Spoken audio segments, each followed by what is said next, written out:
ጋዜጠኛ ሶፎንያስ ዋሲሁን መላው የኢትዮጵያን ሕዝብ በይፋ ይቅርታ በመጠየቅ ወደ ቤት መመለሱን ይፋ አድርጓል። ሶፎንያስ ባስተላለፈው መልእክት ተመስገን ለቤቴ በቅቻለሁ፣ መድኃኔዓለም ስለማረኝ ደስ ብሎኛል ካለ በኋላ ወዳጆቼ፣ አድናቂዎቼ፣ መላው የኢትዮጵያ ሕዝብ አንገታችሁን አስደፍቻችኋለሁና ከልባችሁ ይቅር በሉኝ ሲል ጥሪ አቅርቧል።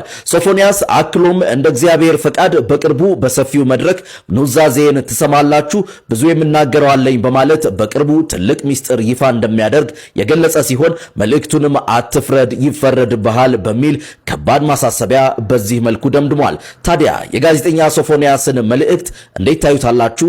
ሐሳባችሁን በኮሜንት ላይ አጋሩኝ። መልካም ጊዜ።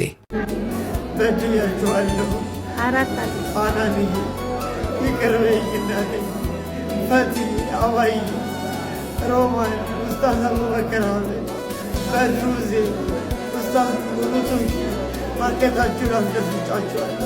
ይቅር በሉ። አይዞ በቃ።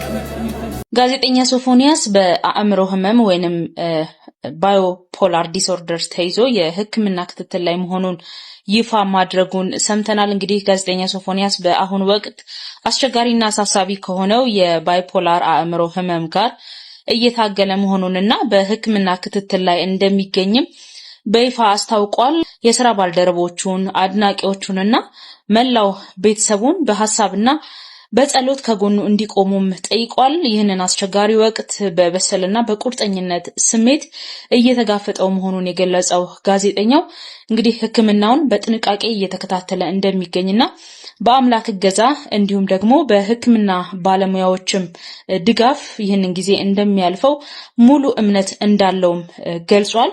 እንግዲህ በርካታ የማህበራዊ ሚዲያ ተጠቃሚዎች እንዲሁም ወዳጆቹም ያላቸውን አድናቆትና ፍቅር በመግለጽም ፈጣን ማገገምን እየተመኙለት ይገኛሉ። ባስተላለፈው መልእክት ስር ማለት ነው። የባይፖላር ህመም እንግዲህ በሰው ልጅ ስሜት፣ ጉልበትና የዕለት ተዕለት ተግባራትን የማከናወን አቅም ላይ ከፍተኛና ከባድ የባህሪ መዋዠቅን የሚያመጣ የአእምሮ ጤና እክል ነው። በከፍተኛ የደስታ ስሜት እንዲሁም ደግሞ በከፍተኛ ተስፋ መቁረጥ ስሜት ውስጥ የሚከት ህመም መሆኑ ነው የሚነገረው። እንግዲህ ስለዚህ በሽታ ያላችሁን ዕውቀት በደንብ ሰፋ አድርጋችሁ እንድትመለከቱትም እወዳለሁኝ። ምክንያቱም ከዚህ ቀደም በዚህ ጋዜጠኛ ጉዳይ በጣም ብዙ የሚባሉ ነገሮችም አሉ። ይህንን ከህመም ሳይሆን እንዲሁ አውቆት የሚያደርገው እንደሆነ ተደርጎ ነበር ብዙዎቹ ሲናገሩ፣ እሱም ላይ ተጽዕኖ ሲያሳድሩ የነበሩት። እንግዲህ ይህንን መረጃ በደንብ ስለዚህ ህመም ያላችሁን ዕውቀት በማስፋት ለሱ ያለንን ድጋፍ ከጎኑ መሆናችንን እናሳየው እላለሁ። ለሱም እግዚአብሔር ጤናውን እንዲመልስለትና ወደ ቀደመ ሙያው እንዲመለስ የሁላችንም ጸሎት ነው። የኛ ድጋፍ ያስፈልገዋል። ምን መልእክት ማስተላልፈው ትላልቅ ሚዲያ ለምትሰሩ እንዲሁም ለስራ አጋሮቹ እንዲሁም ደግሞ ለቴሌቪዥን ጣቢያ ፕሮግራም አስተላላፊዎች እንደ ስራ ባልደረባነትም እንደ ኢትዮጵያዊነትም የእናንተ ኃላፊነትና እርዳታ ከህዝቡ የበለጠ የእናንተ እርዳታ ያስፈልገዋል። ሶፎንያስ አሁን ባለበት የጤና ሁከት በጣም የሚያሳዝን ልጅ ነው። እግዚአብሔር ነው የምላችሁ። ያልተኖረ ወጣትነት ይባላል ይሄ። ያልኖራችሁት ወጣትነት በድህነት አድጋችሁ ቤተሰቦቻችሁን በማሳረፊያችሁ ሰዓት በቃ እግዚአብሔር አንዳንዴ አትፈተኑ። እግዚአብሔር አይፈትናችሁ። በቃ አትፈተኑ። በእውነት ስትፈተኑ በምን እንደምትፈተኑ አታውቁም። መጨረሻችንን መድኃኔዓለም የሚያሳምረው መጨረሻችንን እሱ ያስተካክለው፣ እሱ ቀና ያድርገው እና እኚህ እናት ያሳዝናሉ። በድህነት አሳድገው ለቁም ነገር አብቅተው ልጄ ጦረኝ፣ ልጄ ቀና አደረገኝ ብለው አውርተው ሳይጨርሱ ሳያርፉ በዚህ ነገር ውስጥ ማንም ሰው ያለ አንድ ምክንያት ስህተት አይሰራም። ማንም ሰው ያለ አንድ ምክንያት ያልሆነ ነገር ውስጥ አይገባም እና አቅም የላቸውም። ትልቅ ሴት ናቸው። ከጎናቸው ሌላ ወንድ የለም።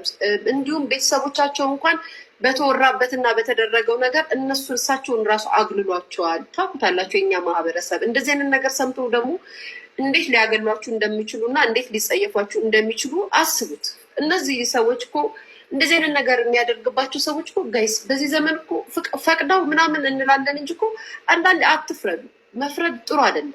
እግዚአብሔር በተለይ ልጆች ያላችሁ እናቶች መጨረሻችን የልጆቻችንን ያሳምርልን። ያስፈራል። ያለንበት ጊዜ በጣም ነው የሚያስፈራውና